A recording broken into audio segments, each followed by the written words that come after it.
Thank you to the patrons for supporting the channel.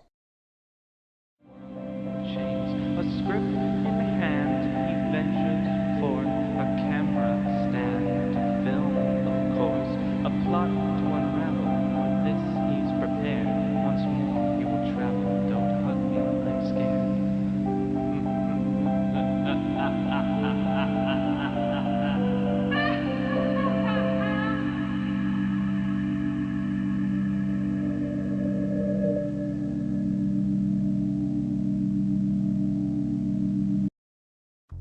Alright, let's talk about Don't Hug Me, I'm Scared. It feels a bit redundant to even talk about the series' origins at this point because of how ubiquitous it is on the internet, especially with all these resurgence of theory videos and video essays because of the new series release, this being one of them. But my parents watch this channel, so I might as well talk about it, at least for them. Hi Mom, hi Dad. Let's start by talking about the This Is It Collective. This Is It Collective are a group of individuals who direct, write, and produce films. Coming from a background of design and animation, This Is It continue to build upon their collective voice that they have developed over the last 4 years. The collective have already carved out a niche for themselves within the short film format with 2 successful films, both of which have played and won awards at festivals around the world. With over 1 million viewers watching these films on Channel 4 and more than 2.5 million views online, the collective has generated a strong international following and achieved great success purely from self-funded projects, showing their passion for filmmaking. No offense to the other members, but the 2 names that are really important are Joseph Pelling and Becky Sloan. The 2 of them met while studying art and animation at Kingston University, and during their free time, this idea began forming, of a series using puppets and animation. So, self-funding and creating the pilot episode, by the end of it, they had given up on the idea of making a series. So they released it as a single short film on the This Is It Collective channel, alongside a previous film they had made, Bad Things Could Happen. The mix of macabre and charming in Bad Things That Could Happen are only a tasting of the surreal experience the world was met with after the release of Don't Hug Me, I'm Scared.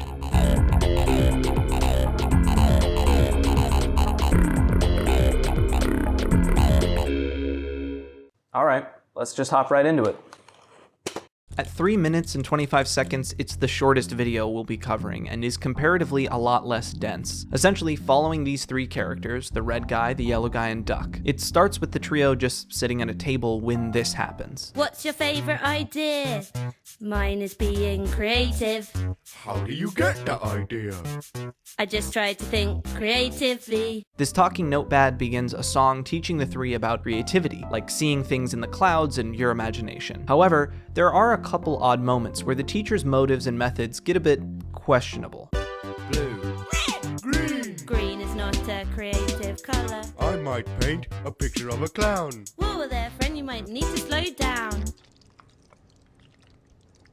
But the song moves swiftly along, and the teacher finally decides they're ready to get creative all on their own. And that's when the video takes the turn it's famous for. Let's get creative! Get creative!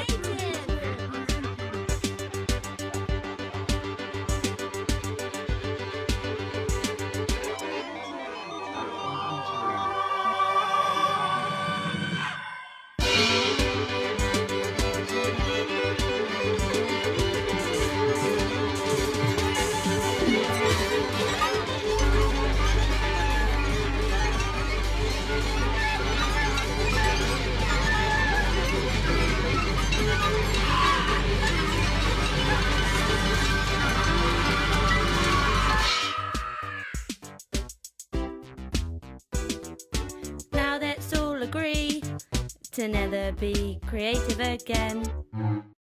Alright, I'm sure you can see why this became a bit of a viral video, especially way back in 2011. But there is a bit more going on here than just the surface level, and I think that really contributed to the staying power that this video and eventually this series had. It's worth mentioning that although they were originally planning on doing a series, by the time they released this video, they had just wanted it to be a short film and had scrapped the ideas of turning it into a series. So this sort of does stand on its own, although it does contain elements that do connect with the rest of the series. First, let's talk about the very opening, something that seems completely innocuous. We see the date, June 19th on the calendar. Exactly the relevance of that will be a bit more clear later on, but for now, Keep it in mind. Otherwise, let's talk about this notepad teacher and some of the odd things that end up giving us an idea as to what this is really trying to say, other than just to freak you out. Starting with the few interruptions we have before the main climax, the little cracks we see before the break. First, when Red Guy pushes back on the notepad's use of hair to express herself,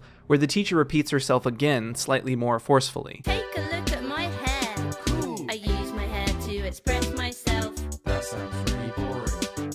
I use my hair to express myself. It's the first inkling that these characters might not be in perfect harmony with this new educator, but the teacher is steadfast in her way things are supposed to go. This is further reinforced by her spilling oil on Yellow Guy's painting and telling him that green is not a creative color, a sentence that is so nonsensical and arbitrary it's become a meme in the Don't Hug Me I'm Scared community. So what is really being conveyed by these strange bits of friction? To me, it satirizes certain attitudes towards teaching, especially in the arts, which makes sense for Sloan and Pelling to cover, being art students themselves, stifling burgeoning artists in the name of doing things the right way, the safe way. Oftentimes, students of this type of teaching, especially neurodivergent students, find themselves confused or misunderstood as they try their best to keep track of the seemingly arbitrary rules and being told they're doing it wrong when they're just trying their best to find out how to participate in the way the power structure wants. And this idea of safe and palatable creativity, as opposed to more raw and uncomfortable expressions of creativity, which I'd classify most of Sloan and Pelling's work as, continues, especially right at the end. In fact, I'd argue that that's really what this first episode is about. As the characters are encouraged to let their inner creativity out and express themselves, we see them break out of their shell completely, spilling everything out of themselves, from the wacky and colorful to the eerie and uncomfortable, in a fit of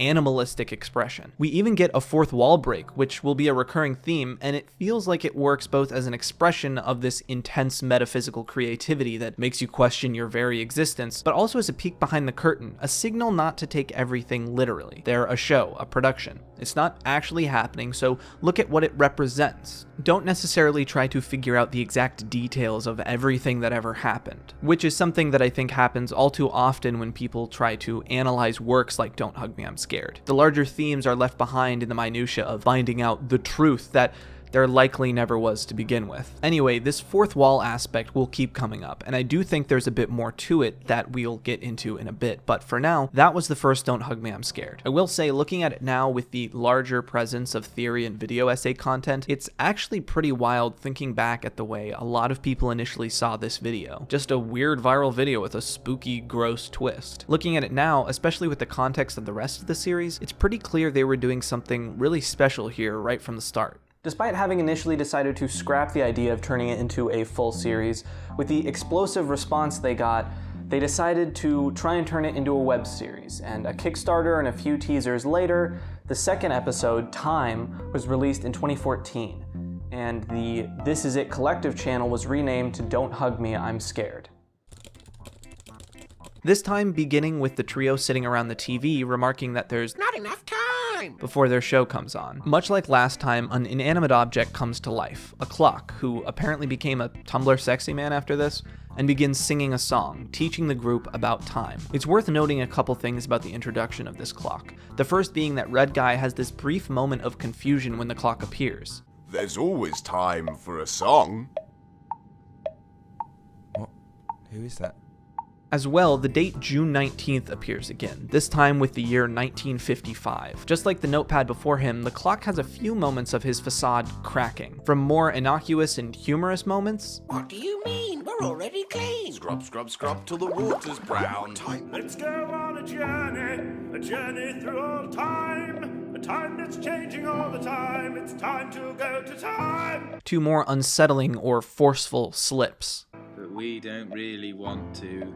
We're going to miss our show. Don't be stupid, friends. It's right to the core. And I'm not over time, and I'm not anymore. There's a time and a place for mucking around.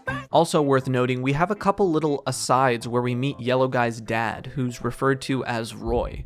Much like the notepad, the actual lesson is mostly nonsensical and doesn't really teach you anything about time. So much so that the three puppets begin to ask questions themselves, to which the clock gives even more useless answers. But when did it start? And when will it stop? Time is important, and I am a clock. After questioning a bit too much and coming up with their own ideas that move out of the clock's simplistic explanation, the clock interrupts by beeping loudly before suddenly beginning to rapidly age the three, watching them rot and fall apart as they plead for it to stop. We zoom out as time seems to reset, and we see the three sitting down at the TV once again.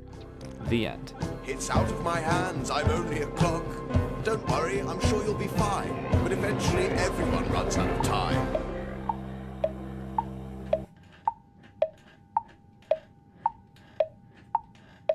Okay, so this one is a lot more dense and has quite a few intertwining things going on, so I'll try my best. First, probably unsurprisingly, the episode actually does quite a bit with the concept of time and how the characters are experiencing it, or probably more accurately, no longer experiencing it. Early on, we see this photo used to represent the past, notably taking place on June 19th. Then we see Yellow Guy's painting of the clown used to represent the present. So that first episode was the present. Then this nothing photo marked forever sits as the future. This could just be interpreted as the fact that the future stretches forever, but when things reset at the end, we see that the photo from earlier has been replaced with this nothing photo, suggesting that they are now in this future. It is in my view that this marks the start of a time loop of sorts the characters are experiencing, at least in a figurative sense. We see that the past was June 19th, but so was the present, and so now too is the future. They're stuck there forever. There's other moments that seem to reinforce this idea as well. For instance, the framing of this shot as the days seem to pass specifically includes the calendar. You'd think with the very intentional setup of this shot, they'd either have the pages turning or remove it from the frame.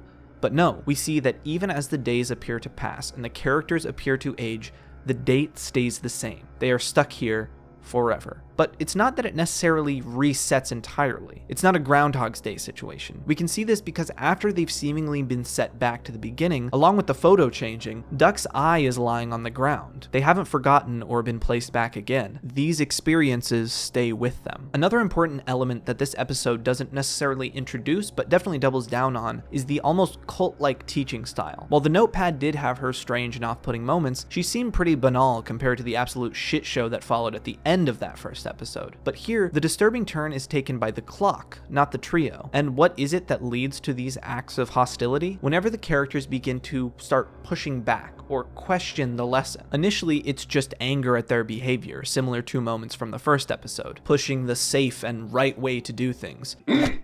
There's a time and a place for mucking around. But when the characters begin to question the lessons deeper, at first the clock answers with a non-answer, then with anger, essentially punishing the characters for trying to think about these concepts further and come to their own conclusions, which I think is making a twofold point. The first, that the simplification of concepts by children's media doesn't really give an honest or holistic understanding of the things they're teaching. We see this with the almost nonsensically simple explanation of time and the ability to further answer their questions, not only reinforcing a rigid worldview, but actively discouraging people from looking deeper. This works both as an analysis as a critique on children's media, or just media in general, but also of cult-like ideologies and cultures, whether that be actual cults or simply larger belief systems that function on the ignorance of their followers, where the point of many lessons is to keep them from questioning or coming to their own conclusions that may be at odds with that of the ones teaching. Okay, one last thing of note, which I won't expand on much yet, is the date June 19th, 1955. In 1955, June 19th was Father's Day. That may seem unnoteworthy if it weren't for the fact that Yellow Guy's father is introduced and focused on multiple times throughout this episode. Just something to keep in mind. After the second episode, some teasers went up that were essentially ransom videos, trying to kickstart and get the funding that they would need to continue the rest of the episodes. If we don't raise enough, we'll be killed off, and you'll never see us again. How's that? Is that okay? We did get a little bit more Roy lore here, saying that the basement that they were being held in was Roy's basement. But after reaching their Kickstarter goal, the new episodes would begin to release. This one is quite a bit longer, sitting at just over 6 minutes. It begins with our puppety protag sitting down to enjoy a Delicious chicken picnic. Notice the missing poster at the beginning. But Yellow Guy runs off crying after Duck swats a butterfly. Pesky bee.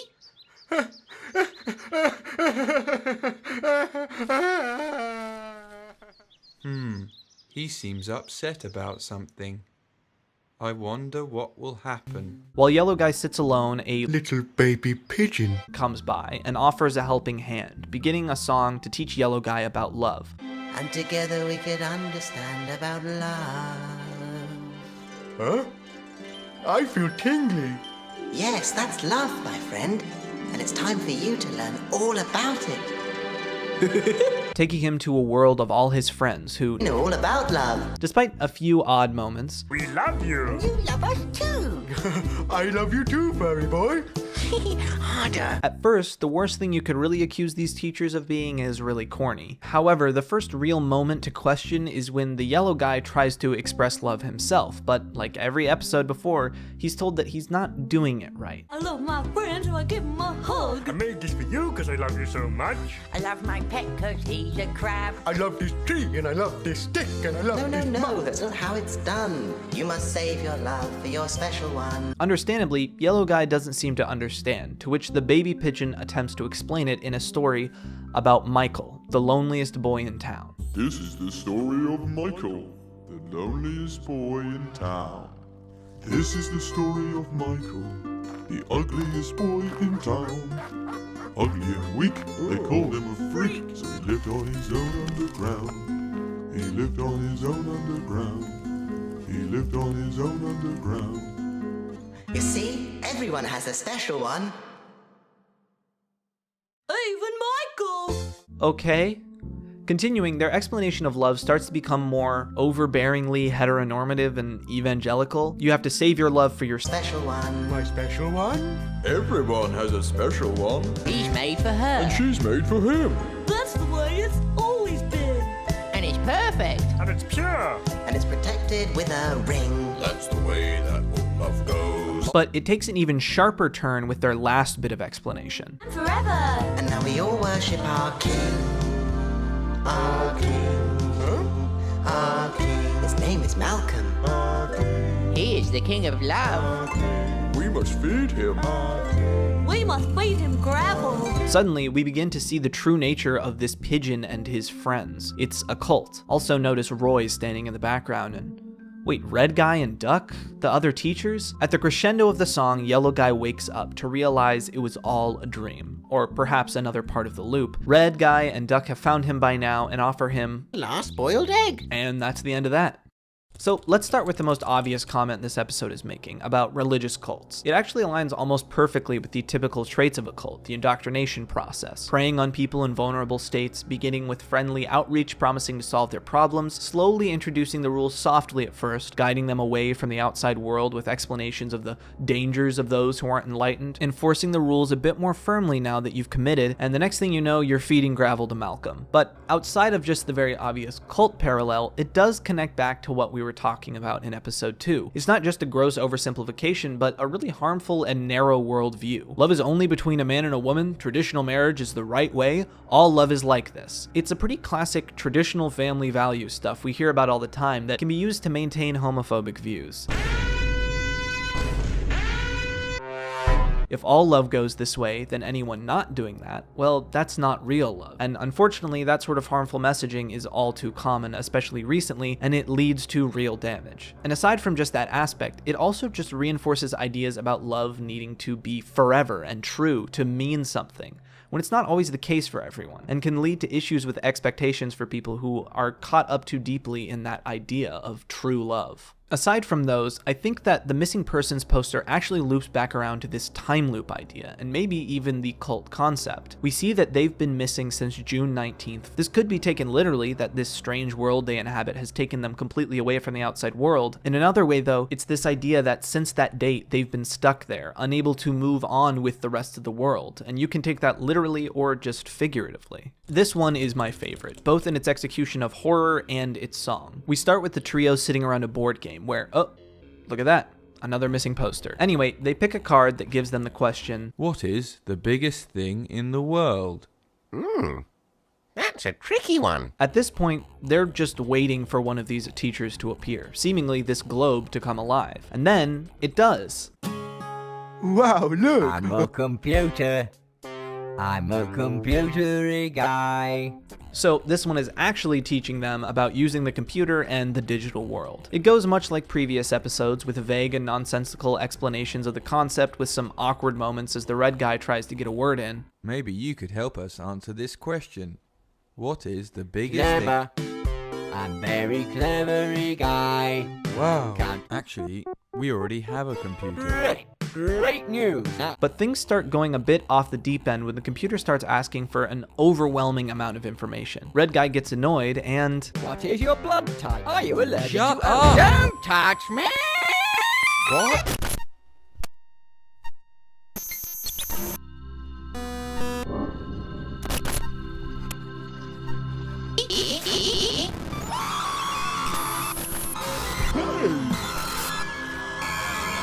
Welcome to my digital home. Everything made out of numbers and code. Wow, we're all computery. Oh yeah, wow, because of the computer. Now the lesson turns into the digital world, and eventually we learn about what we could do in the digital world. In the digital world, there's over 3 things to do. Wow, look, a pie chart. Digital style. Do a digital dancing. Hey, this is fun. Wow, look, a bar graph. Digital style. Do a digital dancing. Hey, this is fun. Red guy begins to see through the cracks and finds the cord that powers the computer. Oh, there's Roy, following the cord out of the door to find...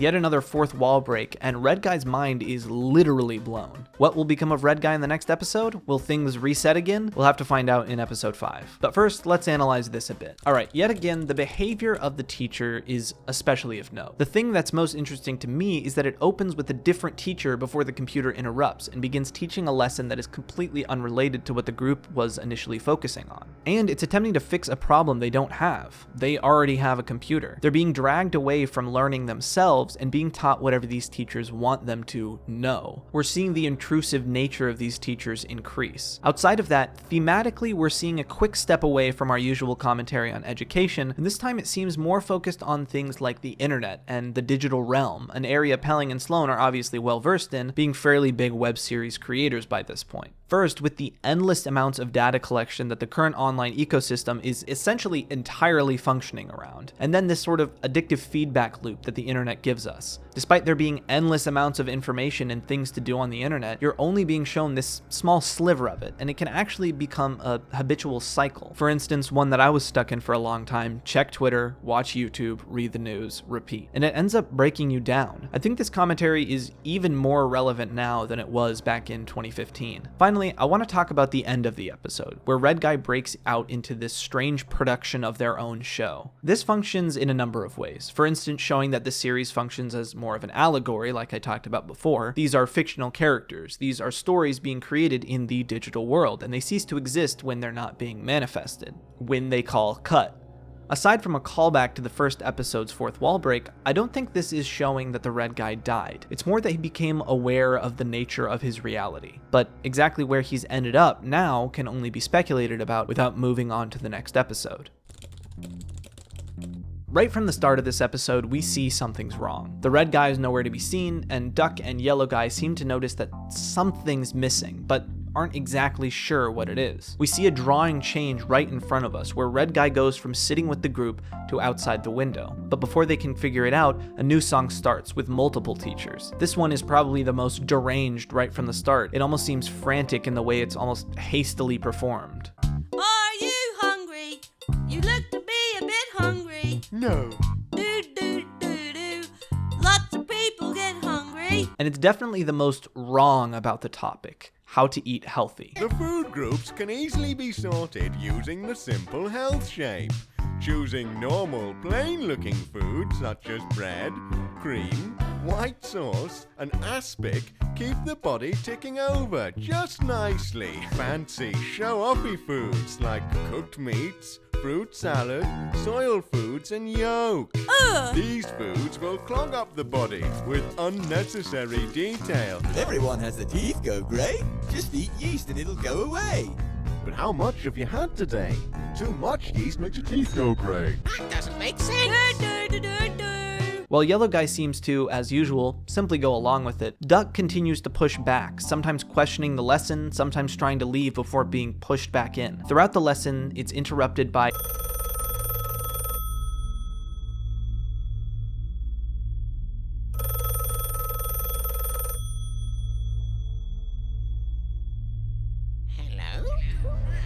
and the cracks begin to show. This lesson seems to be an illusion, and the reality is that Duck is being prepared for something. Finally, things get too much and Duck tries to leave. In this 1 second, there's so much. Red Guy's head in the fridge, Roy is peeking over the top of the set, and then Red Guy is standing for just a moment, and then we cut to what's really going on. Duck is being fed into cans. Leaving Yellow Guy alone with the teachers, he sees Red Guy's face in the food before the song comes to a crescendo and we see where those cans ended up. Yellow Guy has been made to eat Duck. The phone rings again before we cut to credits, where we see the Red Guy dressed up walking away from a phone booth.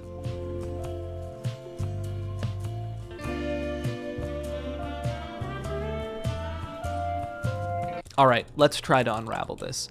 A lot of the plot elements are self-explanatory here, but first let's take a look at what this episode is doing with reality. It seems pretty clear that Red Guy has in some way escaped after the last episode, but is using this red phone to try and reach out and save or inform the rest of the group in some way. The world they live in is a facade, as we see at the end of the last episode, and in this episode multiple times with the fourth wall breaks. When Duck picks up the phone, that's Red Guy giving him a glimpse into the horrifying reality that Duck is now stuck in. And again, we're seeing this use of the fourth wall break, revealing the production of the show. To me, it seems like the show uses these fourth wall breaks as a signifier that the characters have broken out of the constructed reality, possibly this time loop. Unfortunately for Duck, he was too late. And as with a lot of these, there are elements of this cult-like manner of guidance and simplified or just plain wrong educational content. On the one hand, things like the simple food shape and strange advice to ignore soil foods and instead eat plain foods like aspic are sort of poking at the misleading food pyramids that have been published over the decades and general dietary misinformation that permeates culture and genuinely affects how millions of people coordinate their health and eating habits. In another way, I think it could be using the strange ways of explaining these flawed views as a way to point out how the simplification of these concepts can lead to misleading conclusions. Either way, we're on to the last episode of the Don't Hug Me, I'm Scared web series. We open on the character's bedroom, where the Yellow Guy sits alone in bed, crying and looking at old photos of his now lost friends. As he falls asleep, the light comes to life. Before it can go into a lesson, Yellow Guy shuts it off. No! Now, even the Yellow Guy has caught on to the pattern. When these teachers show up, bad stuff happens, and something has happened to his friends. However, it doesn't last long, and Yellow Guy is sucked into the song about dreams, where the teacher sticks him in a continuous Bad dream! Bad dream! Bad dream! As Yellow Guy descends into the oil, we cut to Red Guy jolting awake. It appears he's gotten himself a desk job in a world full of other Red Guys. He's asked to file some files. Hey, but wouldn't it be funny if one of these files came alive? Yeah, I am a file and you put documents in me and a a file. Funny, silly file. You know, it did it like a song. No. That sounds really boring. His experiences in his old life still stay with him. We see the drab world of Red Guy's new existence as he sits at a bar after work. Overtaken by some kind of inspiration, Red Guy hops on the stage and begins to sing a song. What's your favorite idea? Mine is being creative. How do you get the idea? I just try to think creatively. The other patrons don't enjoy the show when Red Guy notices someone at the back of the bar, Roy. Reality seems to fall apart as Red Guy now stands in a puppety void where he finds a machine. This machine seems to be powering everything, the teachers, the songs, and on the screen is Yellow Guy, still stuck in the lamp's dream song. As Red Guy begins to mess with the machine, the teachers and songs start speeding up and switching rapidly as Yellow Guy falls further into sadness and desperation. Suddenly, Roy appears behind Red Guy, reaching out. Red Guy backs away and, just like in episode 4, follows the cord of the machine to the plug. I wonder what will happen.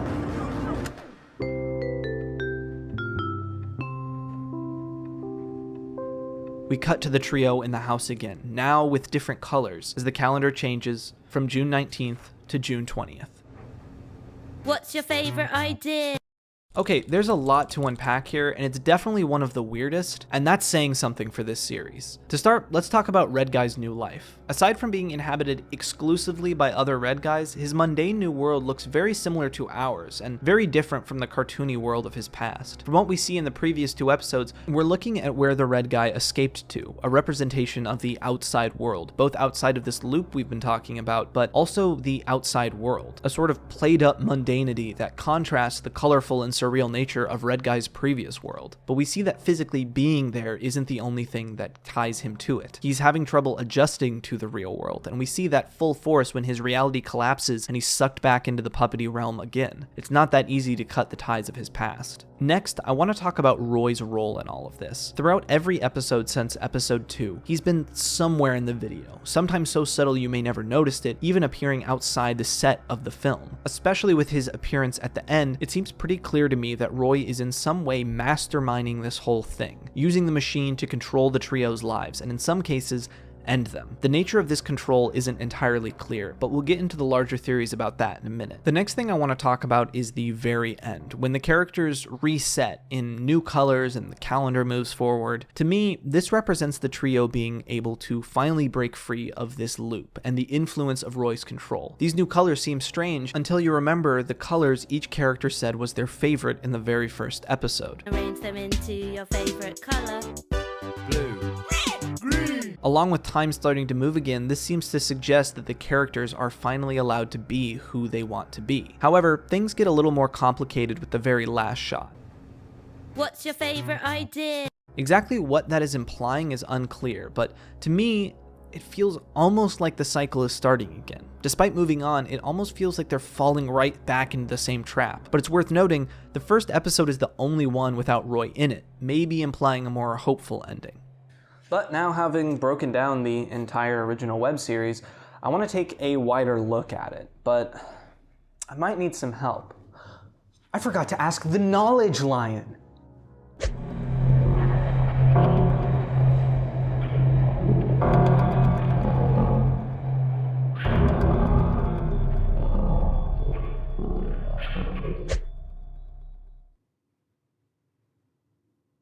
You know what? I'll just do it myself. Okay, so what is the series actually about? Well, I think the best way to look at this is to show you it through the lens of a few popular theories. I don't necessarily subscribe to all of them, but they all have compelling elements, and I figured I'd let you decide which one is your favorite, and I personally have one that I subscribe to the most. I think there is elements of all of these throughout the whole series, though. The first thing I want to talk about is the media theory, which, as far as I know, is the most widely accepted interpretation of the series, and is detailed pretty well in Film Theory's original 2 videos. Here's how it goes. The show's thematic and plot focus is on how advertising in television and media can warp an original creator's vision and hurt or even brainwash children as they grow up. Our first hints at this are the date June 19th, 1955. In 1954, in the UK, the Television Act was passed, breaking the monopoly that the BBC had on British television, with stations like ITV popping up the following year, which had to rely on advertising, a first for television in the UK. So we see the messages and lessons of the show get twisted in favor of appeasing advertisers, for instance by promoting food products that aren't healthy, but are in the interest of the advertisers. In this case, that would be Roy. But that starts getting a bit more literal, so let's talk about the interpretation of the plot in this theory. It starts with Red Guy. In this theory, the real world section of episode 6 is actually a flashback, everything from when he wakes up until reality falls apart. Red Guy has a creative spark in him that is consistently crushed by his peers and isn't able to fan that spark into a flame until someone sees him performing at a bar. Roy, some sort of wealthy investor, judging by his products constantly being placed throughout the series and his thanks in the credits right next to the Kickstarter backers, gives Red Guy his dream, a TV show. In this interpretation, the fourth wall breaks are literal. They're all performers on a children's television show directed by Red Guy. But Roy's the money man, and so his influence starts creeping in, even pushing aside Red Guy's ideas entirely. There's always time for a song. Who is that?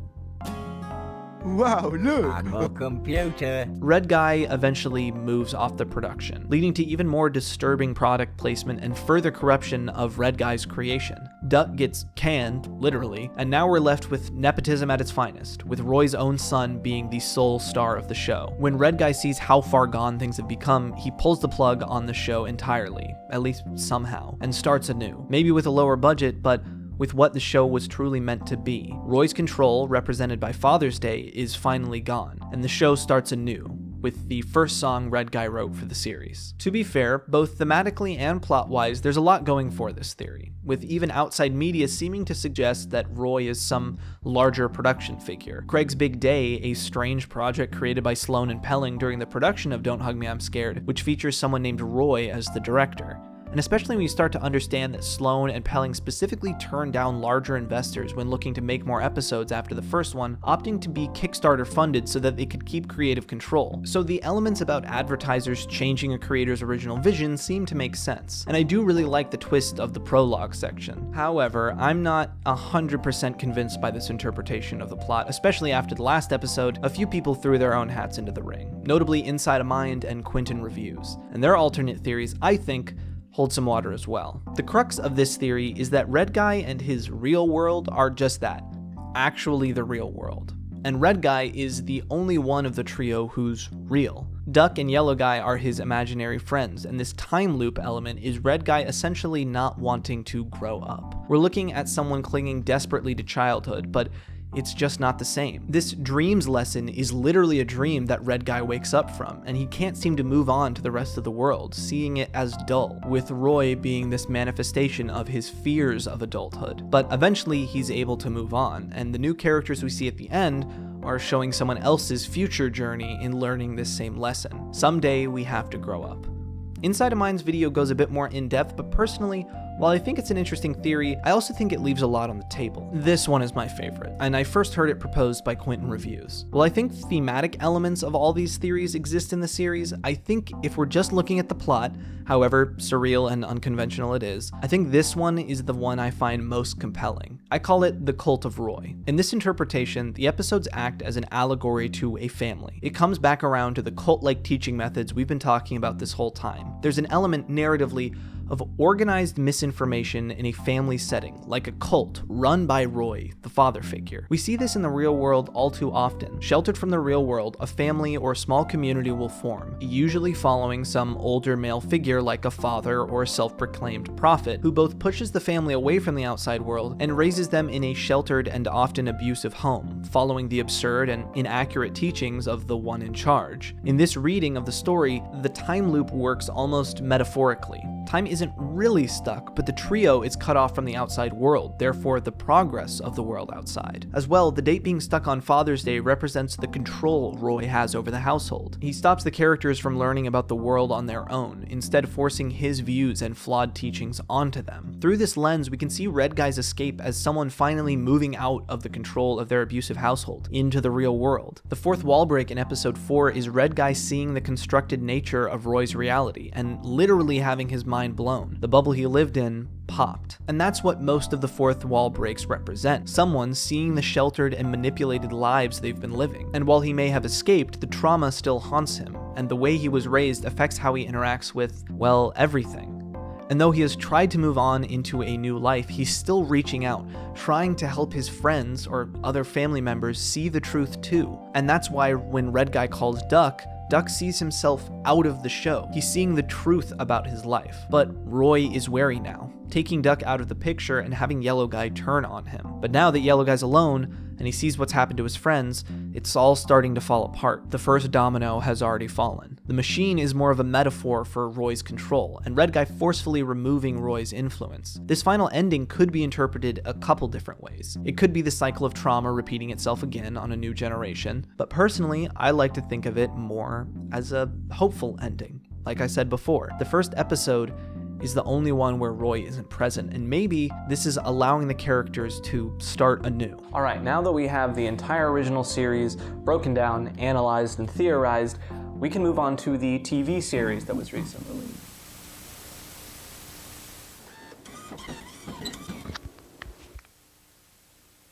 What are you doing? Film him, not me. Our cover's gonna get blown. So yeah, without further ado, let's talk about the TV series.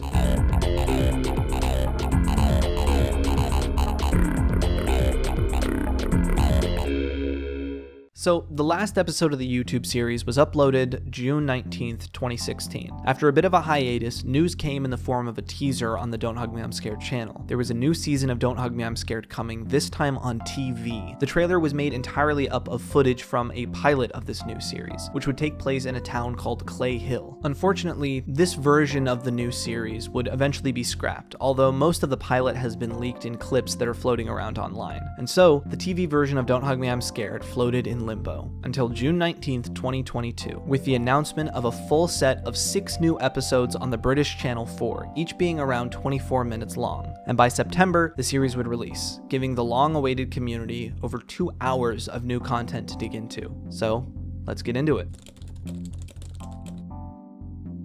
We open on a spinning dollhouse, which is an important detail to keep in mind before moving into the intro song. There's 3 of us, there's 3 of us. Look closely, you will see. There's 3 of us, just 3 of us.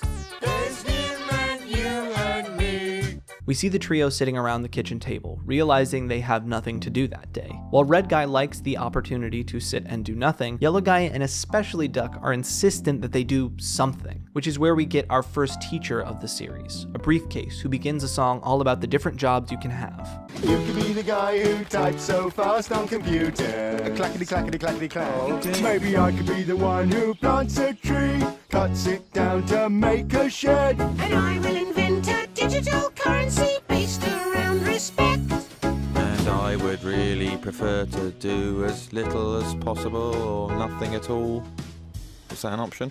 While Yellow Guy and Duck are enthused, Red Guy resists the idea of actually doing work. Eventually, the gang is transported to Petersons and Sons and Friends, Bits and Parts Limited.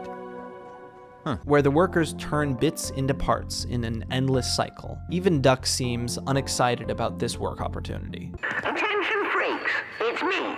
We're supposed to be starting our new job any moment. How do we get out of here and away from you immediately? When Red Guy goes to answer a ringing phone in the boss's office, the appliances in the office begin fitting him into an upper management position, despite his initial skepticism. No, I can't help you. I don't work here. Okay, fine. Bye! Meanwhile, Yellow Guy is fitting right in with the vending machine lasagna and cheeky humor of the workplace. Duck is still resistant to this line of work and would like to leave. He was looking more to be like a Bitcoin mogul and not a factory worker. Red Guy ends up firing Duck, who finds his way to a therapy elevator, where a song plays out, full of confusing therapeutic analogies and advice. Try to imagine all your thoughts are squeezed inside a cube, and the cube is in a garden, but the garden isn't real. Accidentally pushing a button, Duck summons the Care Hound, which ends up being a horrifying creature that swallows him and spits him back out in full uniform. Suddenly, Duck fits right in. However, Duck's assimilation doesn't last when he notices that somehow Yellow Guy and Red Guy have aged 40 years, and it is now Yellow Guy's retirement party. Feeling something's wrong, this happens. This isn't what we're supposed to be doing!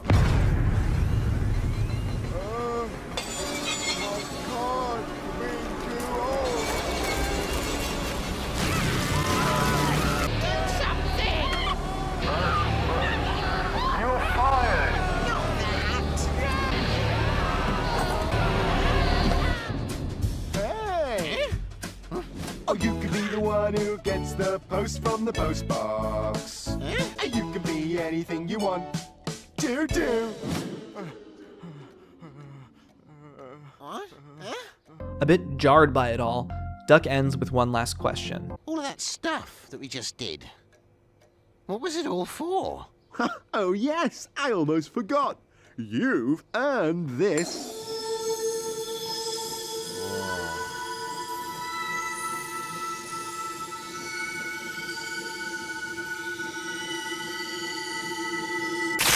And that is the first episode of Don't Hug Me, I'm Scared, the TV series. Alright, when it comes to what this episode is really doing, this one is kind of a softball. Obviously, it's a critique of the modern workplace and industry in general, from general jabs at things like crypto or food provided at workplaces. Some people say it's not real food, but I quite like it and I think you will too. Stop it! Workplace culture. We're making bits and parts. Although sometimes I feel a bit like the parts are making me. That makes me laugh. Yep, I'm a bit of a cheeky guy sometimes. Yeah, I wish. You and whose army? Or just general feelings of disdain for how jobs impact our lives. Overwhelmed with stress. I'm not stressed. I'm unemployed. I mean, we could go on forever. There are some more subtle things being done with the plot and themes here. For instance, from the beginning, Red Guy is insistent on wanting to do as little work as possible. So he's placed in upper management, where he essentially just has to fire people and have people say nice things about him. You didn't wash your hands. Yeah, so what? Somebody else would do it. Anyway, back to the grindstone, hey? In contrast, weird asides like the urinal smoke break point out the difficult and dirty work that must be done to hold everything together. But the people in these lines of work, despite being some of the most essential, are often the most overlooked and neglected. As well, that actual factory they work in is essentially turning this clay from bits into parts and back again, a cartoonishly redundant and useless goal that can be viewed pretty easily as a critique of all the padded and unnecessary aspects of modern industry. Many times they're being multi-billion-dollar industries that don't add very much value outside of participating in the needlessly convoluted industrial landscape. And after all of that workplace trauma, Duck asks a question a lot of people find themselves asking after years of working menial or unfulfilling jobs. All of that stuff that we just did, what was it all for? The answer? Money. The last critique I see this episode really taking head on is therapy. Not entirely or as a whole, but more so the unhelpful self-help advice types or confusing exercises, or in general aspects of therapy that don't work to improve the external factors that may be leading to your issues in the first place, like poverty, familial situations, other larger systemic issues, but you have to complete calming exercises to ignore them. Don't get me wrong, sometimes you really do need to work internally, but as Duck says, I'm not stressed. I'm unemployed. His issue is that he doesn't have a job, income, not that he needs to learn breathing exercises. In a plot sense, it might seem strange how this all fits in with the last series. What happened to our color-swapped characters? Well, we do see that the calendar is now on June 20th, which could be a sign that we're following directly after that last episode. But to me, I think it's more a signal that we're into a new story. Don't Hug Me, I'm Scared has never been very straightforward, and I have a feeling that this TV series acts more as a successor than a direct sequel, a way to play with these characters and concepts more without needing the baggage of the web series. That's my interpretation anyway.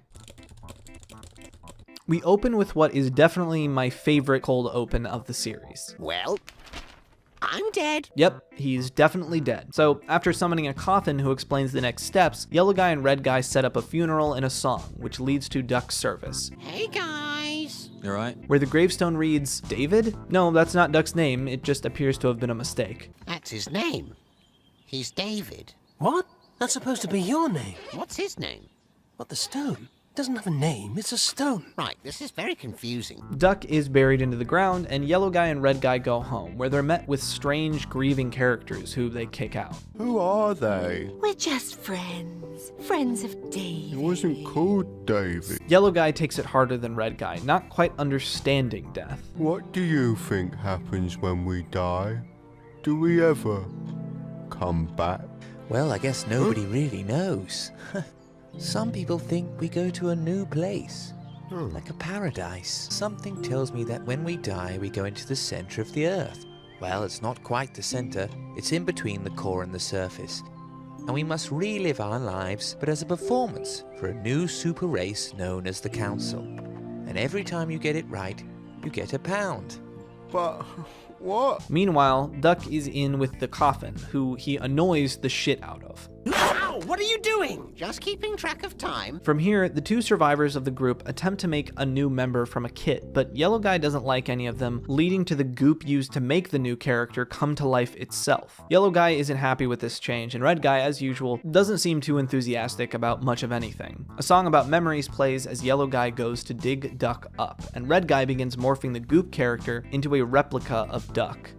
Well, now there's two ducks. While initially they try to make it work, one of the ducks ends up killing the other. It's worth noting, it's not entirely clear which one was the original. So I really like the way this one tackles its concept. In my view, this episode is mainly about grief, and it has quite a few really touching and understanding moments in its own weird way. Mainly how life moves on after the death of a loved one, or even just someone who was very present in your life. The realization of the permanence setting in. Until the other guy comes back. Yeah. Actually, I don't know if he is going to come back. I think he just sort of stays in the hole. Huh? I think he just stays in the hole now. Isn't that, in a weird way, a very apt statement of that feeling? In another way, these strange grieving characters appearing out of nowhere who don't really seem to know very much about the person, showing up and acting really caring, but really only making things worse and leaving as soon as the performative part is done. I'm sure that's a relatable experience for a lot of people. And then going back to your life afterwards, things that remind you of where they used to be in your life. Huh. There's a lot of pictures of him. I don't remember this many pictures. The difficulty of moving on. Alternately, it does take a few cracks at the concept of what death really is. Great. So what happens now then? That's it now. It's just this. Is it? Okay. Great. While obviously not everyone's perspective on death, it is a pretty interesting way of portraying that concept of death being just that. It's nothing. Your body sits in the ground until it's just dirt and bones. And I think it gets this idea across in a unique way by essentially showcasing it as if Duck is still aware, but that's all he can do, sit in the ground. Now, again, plot-wise, we do have one little interesting twist at the end. One of the ducks is killed, but which is it? You'll notice while the original duck was the one with the shovel, the one on this side was the replica in the previous shot. So to me, that suggests this new duck has taken over. Will that affect the oncoming episodes? Not really. Well, kinda. We'll get there when we get there. We open on the group attempting to open a family pack of Chardo Dollops, which they are unable to do. Two creepy twins appear, telling them they can't open it because they aren't a family, despite Duck insisting that they are. We are a family, aren't we? I'm the dad, he's the pet, and you're You, the dad. The red guy seems to like the idea of finding his real family. The twins invite them to their house, which feels very Resident Evil 7? Duck seems resistant to the whole thing, and while playing a family board game, is kicked out of their house and transported back to his house. Red Guy's blood is taken to find his family, where he is then transported to, but they don't seem to like him. Red Guy is then snapped back to the house with Duck. Now alone, Yellow Guy is forced to take on the role of the creepy family's mother so that they can get a family discount on food. Suddenly, Roy appears. While initially it seems like he's here to save his son, he's really just there to eat the entire creepy family, giving Yellow Guy time to escape. Having been rejected by their traditional family, they reaffirm that even though they're not a traditional family, they're happy with what their family looks like, and they're finally able to open the Chardo Dollops.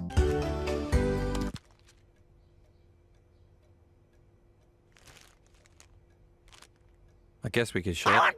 This one feels very similar to the Love episode from the original series, and coincidentally, or maybe purposefully, is also the third episode in the season. And while it's definitely the most horror-focused of the series, it has a pretty simple message in my eyes. Families don't have to just be the ones you're actually related to. Sometimes the ones who you're related to don't really have your best interests in mind. You shouldn't force yourself to conform to a traditional family if it doesn't work for you. Found family can be just as fulfilling, and depending on your situation, a healthier dynamic. There's this almost folklore around what a complete family should really look like. This idea for it to be real, it needs to be a full set. Uncles, nephews, grandparents, and even a kind sister. And that's just not the case for everyone. And guess what? That's okay. In the immortal worlds of Duck, Sure, we're not technically a family, but we live together and we have the same lawyer, and it works for us. On the plot side, really the only important thing to note here is Roy's intervention at the end, but I'm not entirely sure what it means in the wider sense, other than that Roy is still around. Not that we didn't already know that, judging from a few frames in the opening. Right from the start, we see the cracks beginning to show as the episodes go on. And every day's a new surprise. When you're learning with us, guys. We live in an actual nightmare! We start the episode on Computer Day, where the gang gets to use the computer. While Red Guy mans the keyboard and Duck's on the mouse, Yellow Guy is supposed to remember the password, but he forgets, which garners a reaction from the other two. It's not your fault. You're just a Then this happens. Okay, stop. Did you see what just happened there? Me too. Now, I'd like you to ask yourself this question. Was that the right way to treat somebody? Or was it actually really hurtful and horrible? Now, let's see how that should have gone. Stupid. It's not your fault. You're just a How dare you? And how dare you speak to me like that? I refuse to be disrespected ever again. I tried to destroy your reputation, and I would like to apologize. I was being a bad friend, and I'm ashamed of what I have done. Is that supposed to be me? Because you know what? There's nothing wrong with him, and there's nothing wrong with me. Have you ever felt like your friend? Who is that? That's the real premise of this episode. This strange worm character, Warren, who keeps insisting he's an eagle, trying to teach the gang how to treat their friends with respect. But the gang doesn't really take him as seriously as the other teachers. You look like a bit of a bigger animal that fell off or was removed and then came to life. That's actually Looks more like an old person's finger. Reminds me of an infection I had up my... Or was it the voice? Quite He looks like a tumour. Any stinks? I know. It's because you've got beady eyes like a rat. Or you're just generally unlikable in a way that's hard to pin down.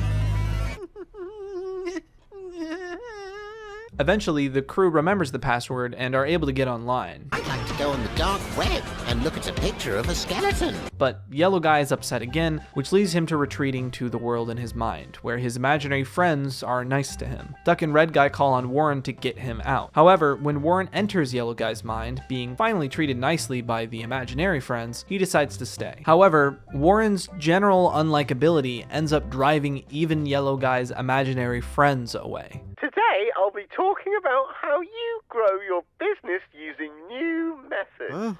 What is this? That's my podcast. Retreating further into his mind, Yellow Guy is followed by Warren, before Duck and Red Guy poke Warren out of his brain. The episode seems to end on a good note. The worm in my brain tells me I don't have the body type to pull off wearing denim. But I just tell it to pipe down. Before things go downhill. You idiot! What? Don't say that to me. I didn't mean to. I said you said Turn that you on weren't me. going to talk to him He like that ruined anymore. it. I'm never going to see that skeleton. Boo-hoo, here we go.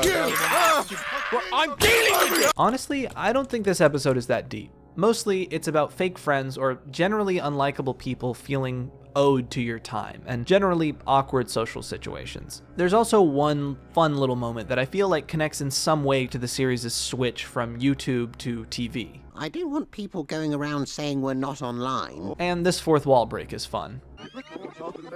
Stupid. Otherwise, we can move on to these last two episodes, which I think is where stuff really starts getting interesting.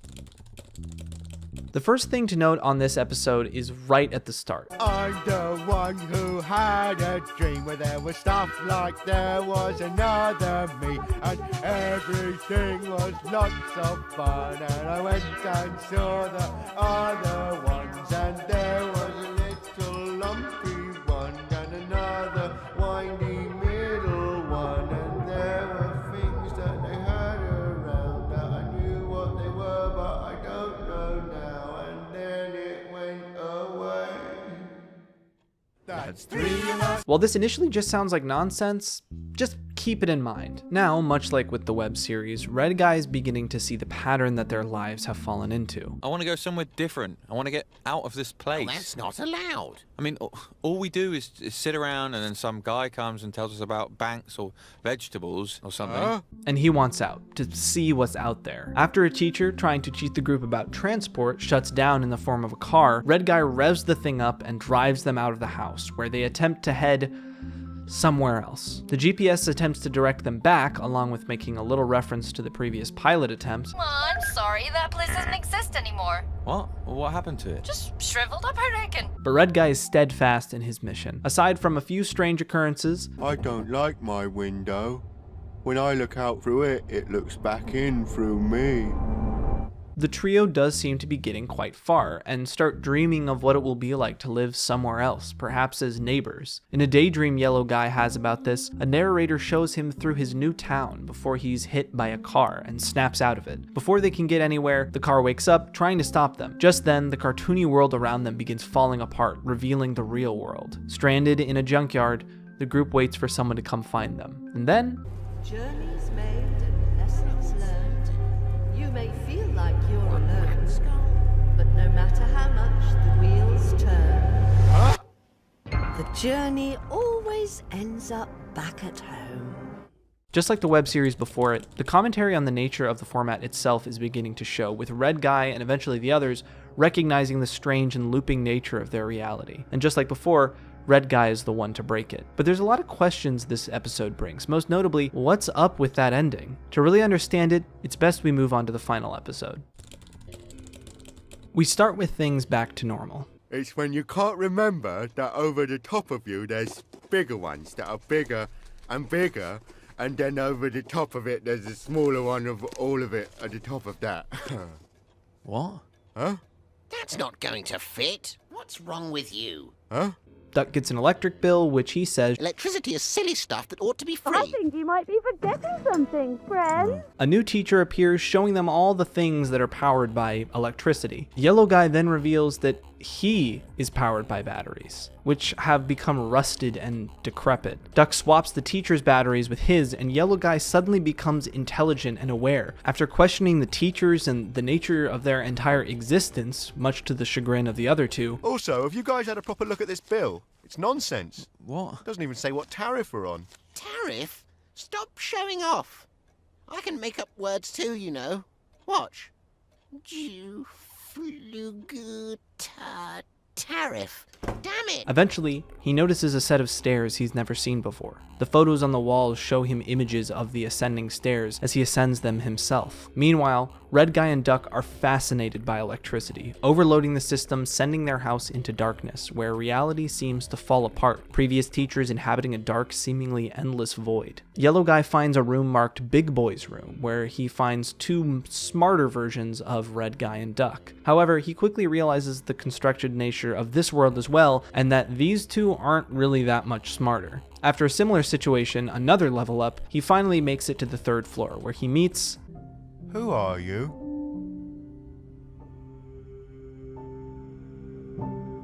My name's Leslie. It's nice to meet you. You're one of my favorites. On her piano, we see the dollhouse from the opening of all these episodes. Yellow Guy asks her to explain, to which she says, You help me tidy things up around here, and I'll help you. Hmm? You promise? Promise.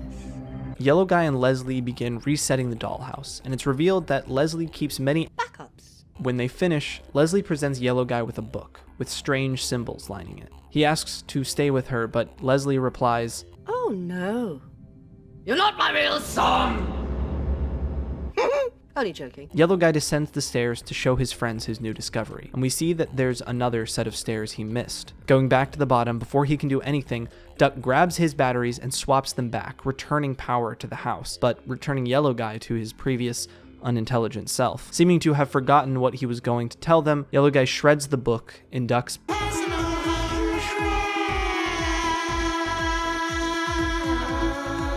and that is the end of Don't Hug Me, I'm Scared.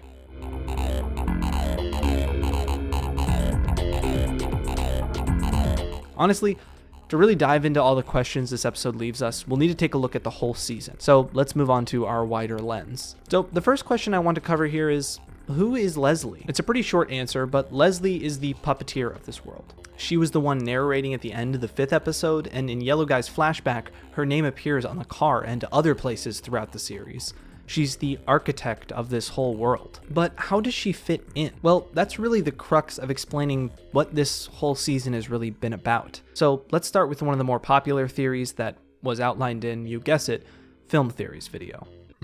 Let's just hit you with it first. Yellow Guy is dead. Kinda. Here's the concept. Remember the name David?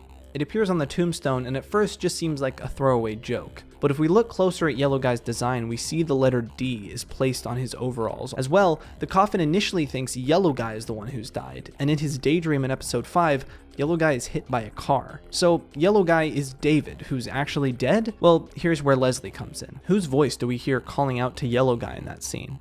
Oh, careful. Careful now! Leslie's. What does Leslie say to Yellow Guy when they meet? You're not my real son!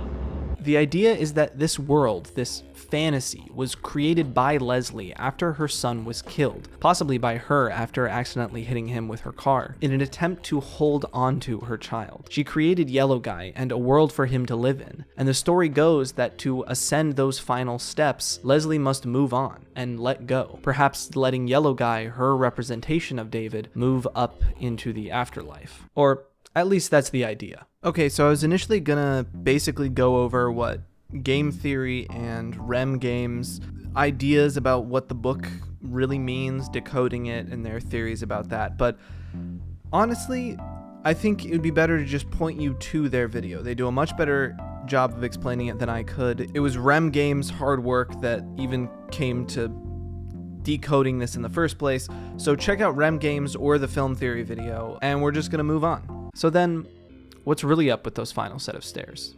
Well, think about what the stairs have been shown to represent. Yellow Guy gains this intelligence, this awareness, and much like other characters throughout this series, begins to question the nature of his reality. Up the first set of stairs, it appears that these versions of the characters are smarter. They have the answers. But we see, along with the next set of characters, they're just as much a constructed reality as the bottom floor. Leslie's room then appears to really hold the answers. She's the one behind all of this, and she has the book that will answer all of Yellow Guy's questions. And while this at first seems to be the true answer, we're just left with more questions, and we see there's another set of stairs. The stairs represent the characters searching for the truth, becoming more aware, more intelligent, and understanding the nature of your reality. But what is the real nature of these characters' reality? The truth is, they're not real.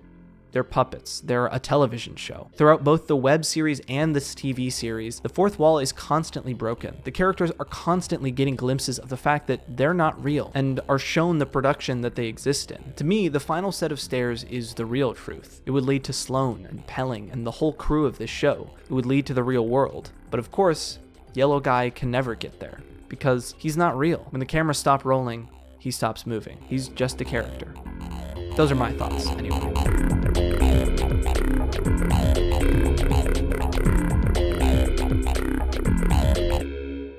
Okay, so now that we've basically covered both, I just want to end off with a quick discussion about both series combined, really what they're saying, common themes, things like that. Like I mentioned earlier, I think it's best to look at these two seasons as separate. When it comes to the original, oddly enough, I think despite its surreal and more unorthodox nature, it was more focused on its plot. After the first episode, we had these through lines that hit in every episode. The progression of Red Guy's suspicion and understanding, the ever-looming presence of Roy. And while different interpretations of the series come to different conclusions about what that plot really is, it does focus on these strong elements. This mastermind, Roy, controlling the lives of these characters as their world becomes more and more unhinged. And Red Guy's path to understanding this control and eventually breaking the cycle, or breaking out of his own anxiety about growing up, whatever theory you subscribe to. And in another way, whether you see it as a cult-like family or Roy's torment of his son, the series was about a family's journey. For the TV season, the focus is a lot less on this overarching plot, only really coming together in the last 2 episodes. Instead, the individual plots are used in an entirely different but interesting way. See, in the original series, we didn't get to see a lot of the main characters. They didn't have a lot of personality or even dialogue. Things just sort of happened to them. In this series, we see Sloan and Pelling use it as a way to explore these characters as, well, characters. They have opportunities to interact with each other, have conflicts, flesh out their personality, something they have the unique ability to do in this longer format. And for most of the series, the plot lines they use are utilized to express totally unique ideas in each episode, biting critiques or satirizations on culture and the common experiences of people. Both ways of using their plots are really interesting, but I do think there's a distinct difference between the web series and the TV show. But thematically, both seasons end up covering a lot of similar ground. First, and you've heard me talk about this a lot already, this series loves breaking the fourth wall, but it uses that concept in such an interesting way. It's not just a way to wink at the camera, it's utilized to do so many things with the story, from allowing the characters to get a peek at their own reality, to representing existential thoughts, to being embedded in the plot of the show itself. The meta element and acknowledgement of the show's own being is a defining aspect of how Don't Hug Me, I'm Scared tells its story. In a similar sense, in that it's a comment on the nature of itself, the show loves playing on the loop, commenting on or utilizing the fact that shows, including itself, have formats and formulas, things that repeat, and it can play with these to create a twist or showcase the parts that are changing, like showing how the show is slowly deteriorating, or be fully literal and have the characters in the show begin to question their own reality, which loops back around to the concept of meta-awareness. Finally, as most people have pointed out, this show is really into talking about media, not just as a final product, but what it's like making it. From critiques and satire around commercialization of media and battle for creative control, to discussions of simplification in children's educational material, to the internet and the constant collection of information, to how media can reinforce harmful or limiting views of personhood and relationships. The show is a constant commentary and insight into both the world of making media and consuming it. Even from the very beginning, the very first episode, we've been talking about not only how media affects us, but the nature of being someone who creates. What's your favorite idea? Mine is being creative. All right, so those are my thoughts on Don't Hug Me, I'm Scared. Thank you all for watching. Seriously, go check out Don't Hug Me, I'm Scared, both the TV series and the original YouTube series. Aside from just being creepy and surreal, they're actually really funny and entertaining. And it's really cool seeing yet more people who sort of started doing YouTube stuff getting larger attention in more traditional media. Thank you to the patrons. To be honest, when I'm filming this, I'm not exactly sure what the state of all the music of this is going to be, so maybe it'll be up on my SoundCloud or maybe it'll be up on Spotify. I don't really know, but the links will be there and the pinned comment will probably say something about it. And hey, if you want to support me and you like this sort of content and you would like to see exclusive reviews and early access and behind the scenes and an exclusive series of devlogs that chronicle me working on different games, then you can check out my Patreon. It's just $5 a month. If not, I'll see you all next time. Let's try something else. Now watch and learn. Here's the deal. When you make a video essay, there's a few things to do. You have to have a message about a big societal issue, like depression, trauma, or late stage capitalism. When you make a video essay, there's a few things to do. Make sure the title and thumbnail will get a lot of views. Videos, they are fun, you should watch everyone. Analysis is fun to do. Sit your ass down and watch some YouTube. If you don't quite know, I'll give you a clue.